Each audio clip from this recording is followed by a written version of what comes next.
11장은 앞장에 이어서 하나님께서 에스겔에게 성전 환상을 계속 보여주십니다. 하나님께서는 에스겔에게 성전 동문에 있는 유다 지도자 25인을 보게 하십니다. 이들은 오늘날로 치면 장관이나 여당의 간부였습니다. 그들은 어떤 사람이었는가? 2절을 보시면 하나님은 그들을 이렇게 표현합니다. 불의를 품고 성중에 악한 꾀를 꾸미는 자들. 하나님은 이들을 왜 이렇게 표현을 했었을까요? 에스겔 시대에는 두 종류의 사람이 있었습니다. 첫 번째는 바벨론 땅에서 포로로 끌려온 사람들입니다. 그리고 두 번째는 예루살렘에 남아서 자신의 재산을 지키고 직장을 가지고 있는 사람들입니다. 바벨론으로 끌려간 사람들이 약 1만 명 정도가 되었습니다. 그 당시 기준으로 보면 적은 숫자가 아니었죠. 많은 사람이 떠나고 나니 남은 자들은 조금 편안하게 살 수가 있었습니다. 많은 사람이 떠나버렸기 때문에 아무도 살지 않는 집이 있었고 보관해둔 식량이 여유가 있었습니다. 남은 자들은 오히려 호황을 누리면서 살고 있었습니다. 특히 유다 지도자 25인, 그들은 지도자입니다. 영적인 지도자라면 시대적인 상황을 심각하게 받아들이고 하나님께 매달리면서 끌려간 사람들을 위해서 간절히 기도해야만 했었습니다. 그러나 그들은 그렇게 하지 않았습니다. 오히려 집도 많고 직장도 안정되었으니 살기가 편하다, 이렇게 생각을 했습니다. 우리 3절의 말씀을 함께 읽어보겠습니다. 3절의 말씀입니다. 시작. 그들의 말이 집 건축할 때가 가깝지 아니한즉 이 성읍은 가마가 되고 우리는 고기가 된다 하나니. 아멘.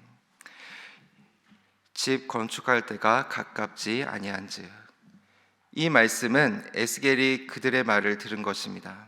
이 말의 뜻은 포로로 간 사람들의 집이 새 집이기 때문에, 그 집에 살면 되기 때문에 더 이상 집을 지을 필요가 없다라는 것입니다.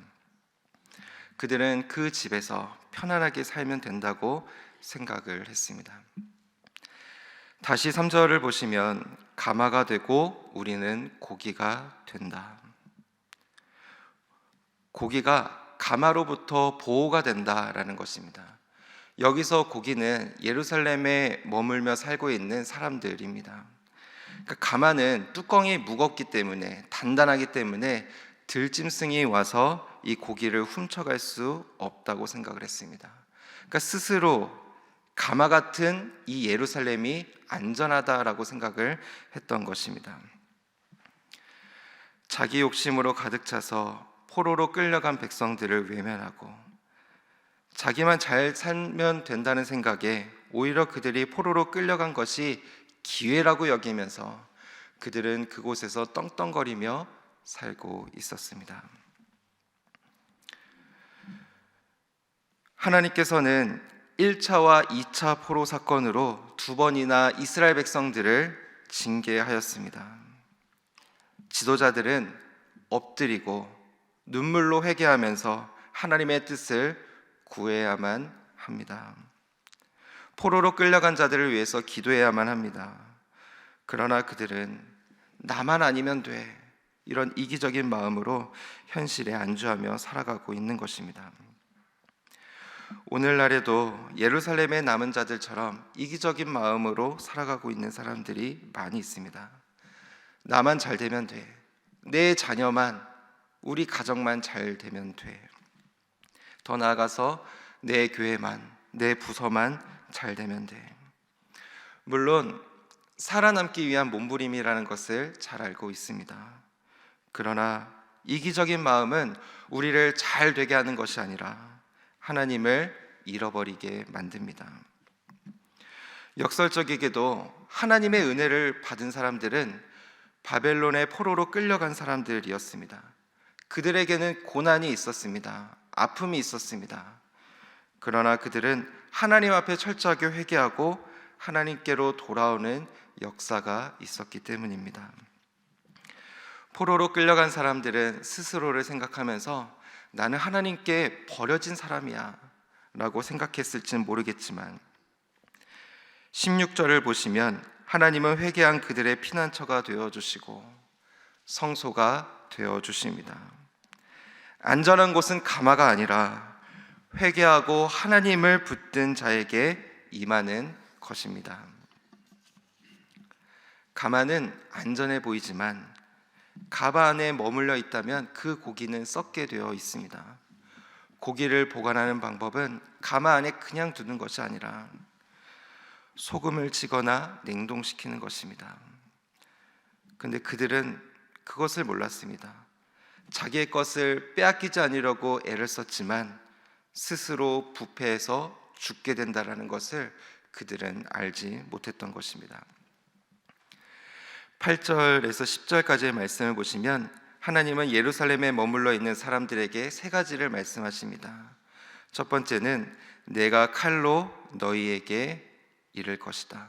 그러니까 전쟁이 있을 것이다 라고 말씀합니다. 두 번째, 예루살렘 성읍에서 끌려 나올 것이다. 세 번째, 이방인들이 그들을 끌고 가다가 국경에서 재판을 해서 죽일 것이다. 이것은 실제로 이루어졌습니다.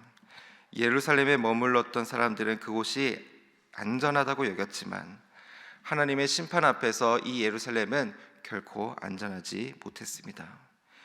13절을 보시면 고관 25명 중 한 사람 분야의 아들 블랴다는 실제로 그 자리에서 죽게 됩니다. 저는 질문을 드리고 싶습니다. 여러분은 예루살렘에 머물면서 편하게 머물면서 하나님을 잃어버린 인생입니까? 아니면 고난이 있지만 하나님 앞에서 우상을 버리고 철저하게 회개한 인생입니까? 어느 것이 더 나아 보이십니까? 하나님의 자녀로서의 부르심은 우리가 이 땅에서 호의호식을 누리며 잘 살아가는 것이 아닙니다. 욕심을 채우며 살아가는 삶이 아닙니다. 한 영혼을 살리기 위해서, 교회가 되게 하기 위해서, 이 나라와의 민족이 하나님께로 돌아가게 하기 위해서 하나님께서는 우리를 부르셨다고 믿습니다. 그래서 첫 번째 기도 제목입니다. 편안함에 안주하지 않고 영혼을 살리는 자가 되게 하소서. 평안함에 안주하지 않고 영혼을 살리는 자가 되게 하소서.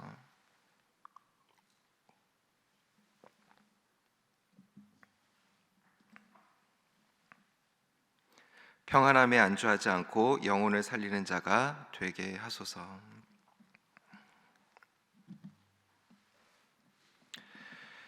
12장에서는 두 가지 상징적 행위를 예언을 합니다. 첫 번째는 하나님께서 에스겔에게 포로 행장을 꾸려서 끌려가는 것처럼 떠나라고 말씀하십니다. 이 말씀을 하신 이유는 무엇일까요?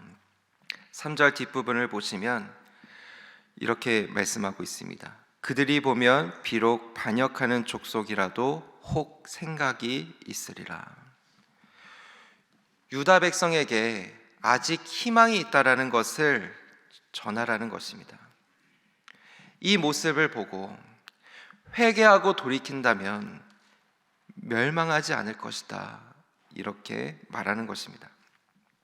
자, 그리고 두 번째 행위 예언은 18절과 19절을 보시면 떨면서 음식을 먹고 놀라고 근심하면서 물을 마시라 라는 것입니다.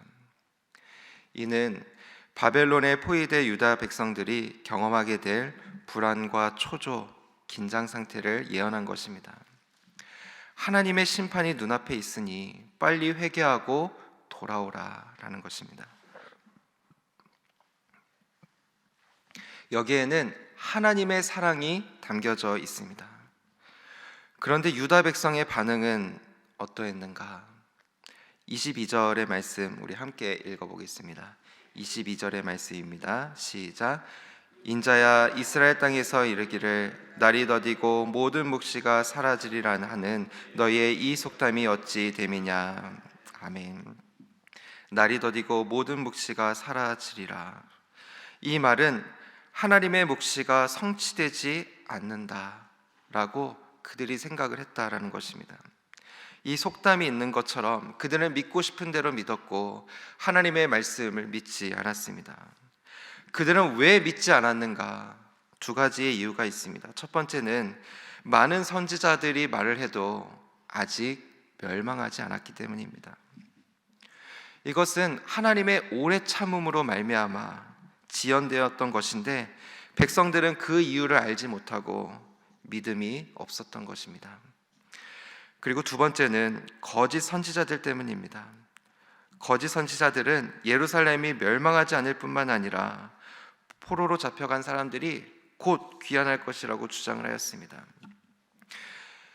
이러한 이유로 유다 백성들은 여전히 하나님의 말씀을 신뢰하지 못하고 있습니다. 그리고 이 상황 가운데 하나님은 이렇게 말씀하십니다. 25절의 말씀을 보시면 하나님의 말씀이 반드시 이루어진다라는 것입니다. 회개하고 돌아오라. 12장에서 하나님은 에스겔을 통해서 이 말씀을 하고 있는 것입니다. 구급차가 지나갈 때 주위에 있는 차들은 이 구급차가 빨리 갈 수 있도록 길을 비켜주게 됩니다. 왜냐하면 골든타임을 놓쳐서는 안 되기 때문입니다. 이 하나님의 말씀, 이 말씀에는 지체할 시간이 없었습니다. 하나님은 그 심정으로 회개하고 돌아오라 이렇게 말씀하고 있었던 것입니다. 여기서 두 번째 기도 제목입니다. 긴급하게 말씀하신 하나님의 말씀을 듣고 귀 기울여 듣게 하소서. 긴급하게 말씀하시는 하나님의 말씀을 듣고 귀 기울여 듣게 하소서.